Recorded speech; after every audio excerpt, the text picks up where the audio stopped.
The morning smells like wet oak and fresh mortar. Sunlight combs the street in long bands as the HOA president reads from a clipboard, voice clipped and certain. Delinquent fines. Architectural violations. Lien in place. A camera phone rises, eager for a moment that looks like order. Isaiah stands on the brick walkway his great-grandfather laid by hand. The bricks hold the cool of night. The house holds a century and a half of breath.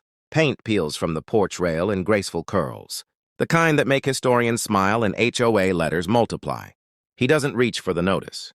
He studies the date on it, today, and the threat beneath, forced sale if unpaid. Behind the president, two board members exchange a glance that looks like relief disguised as duty. They see weathered wood and a prime corner lot near the lake. They do not see a life stitched to this place, or the map carved into the doorframe where generations marked the height of children who are now voices in family stories. Isaiah is tall, shoulders built by years of carrying what needed carrying. There is a thin scar under his beard, and a soft kindness in his eyes that makes strangers tell him too much. He wears a mason's, apron flecked with lime and a simple bracelet, braided by his niece. The house rises behind him like a patient elder, stubborn, proud, tired of being misunderstood.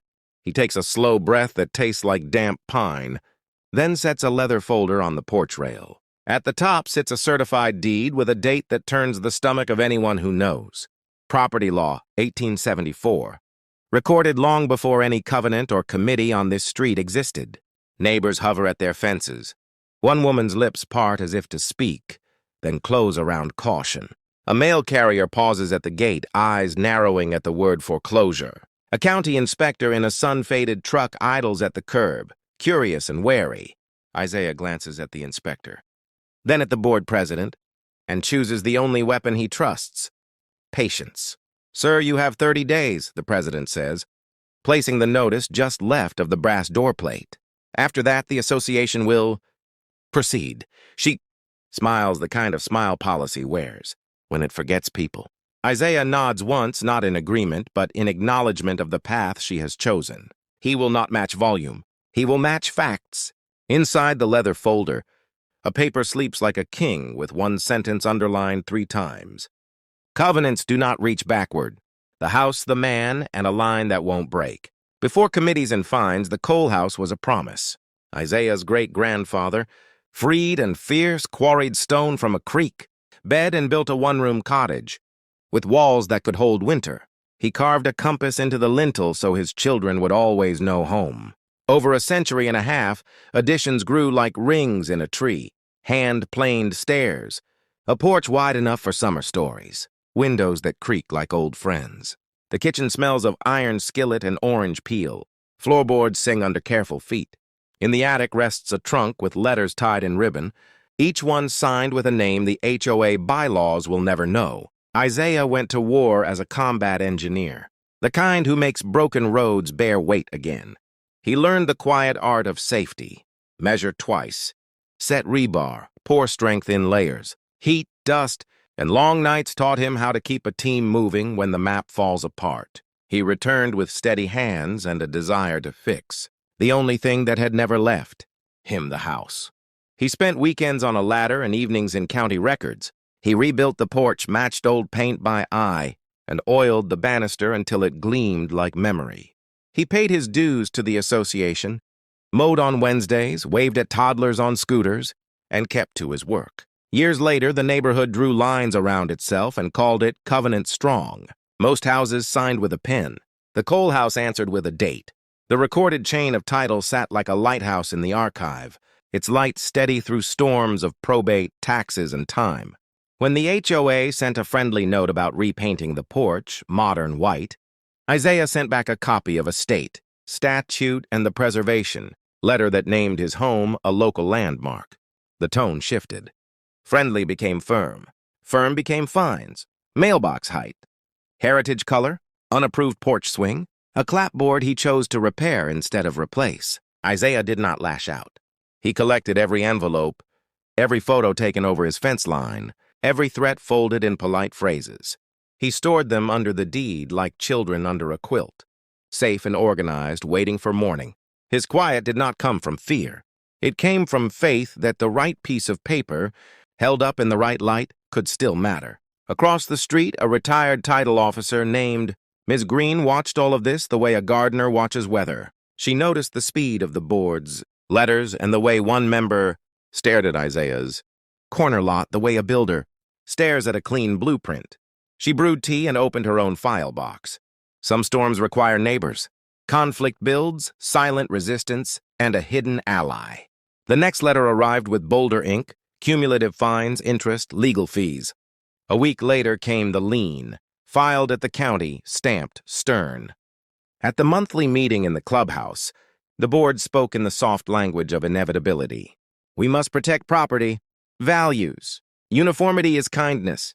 Everyone agreed to the rules. People nodded because nodding is easier than reading page 9. Isaiah sat in the back, with a canvas satchel and the patience of a mason waiting for mortar to set. He had not come to argue. He had come to witness the moment when certainty outran truth. A young neighbor, first year in law school, slid into the seat beside him. Her name was Joy. She carried a laptop and a look that said she had not learned to be afraid of footnotes. Ms. Green joined them with a folder, thick enough to change weather. The board moved to authorize foreclosure if the lien was not satisfied. A few people clapped, quick and awkward. Joy opened the county website and pulled up the plat map, her fingers flying. Ms. Green laid out copies of deeds like cards in a friendly game. She pointed to the original grant, the preservation easement, and a phrase that glowed even in black and white, runs with the land. Isaiah kept his hands folded. A phone buzzed at the front table. The president glanced down, paled a shade, and tightened her grip on the gavel. Outside, a county car rolled to a stop. The same inspector from the morning stepped in, hat in hand, and found Isaiah with a nod that carried respect. He had done his own reading over lunch. The lien referenced covenants recorded a century after Isaiah's title, and state law was not on the board's side. The inspector did not make a scene. He slipped a copy of the statute into the president's stack and whispered that the county attorney wished to be consulted before any sale notices were advanced. The room heard consulted and did not hear halted, but Isaiah heard both. Joy smiled without showing teeth. Ms. Green's eyes twinkled. The board called a brief recess that tasted a lot like panic. Back on the record, the president doubled down. She announced a special vote and a plan to move swiftly. Isaiah rose at last, not to argue, but to submit a packet for the minutes, certified deed predating covenants, preservation status, a letter from the State Historic Commission, and affidavits from neighbors about attempted pressure to sell. He added one page on top.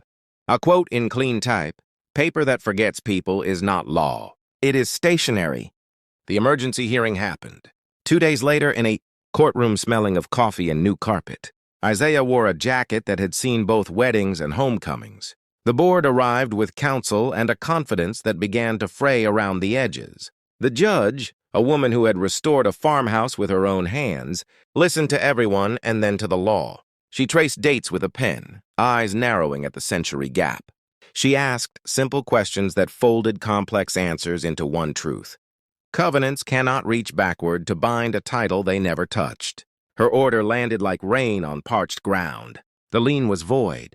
All fines tied to historic elements were extinguished. The association was enjoined from filing future liens based on retroactive rules. Fees were shifted. A compliance review was ordered for the board's practices. The judge added a line that made the gallery sit taller. Preservation is not non-compliance. Heritage is not a violation. Word traveled faster than weeds in spring. At the next HOA meeting, chairs filled with people who had never attended. The president cleared her throat and read a statement of regret. 2 board members resigned. A compliance committee of actual neighbors formed, chaired by Ms. Green and open to any homeowner with a rake, a paintbrush, or a stubborn porch. The law student? Joy drafted new guidelines with the help of the county attorney so no one else would be run through the same maze. Isaiah did not gloat. He invited the neighborhood to a Saturday workday at the old house. They sanded rails, planted native flowers, and read aloud names from the trunk of letters. The inspector brought lemonade. Children chased each other across the brick path their great-great-grandfather had set. When the sun slid behind the oak, the porch glowed like a memory made new. 3 lines from that season still travel across town. A deed is older than your bylaws. Silence is not surrender.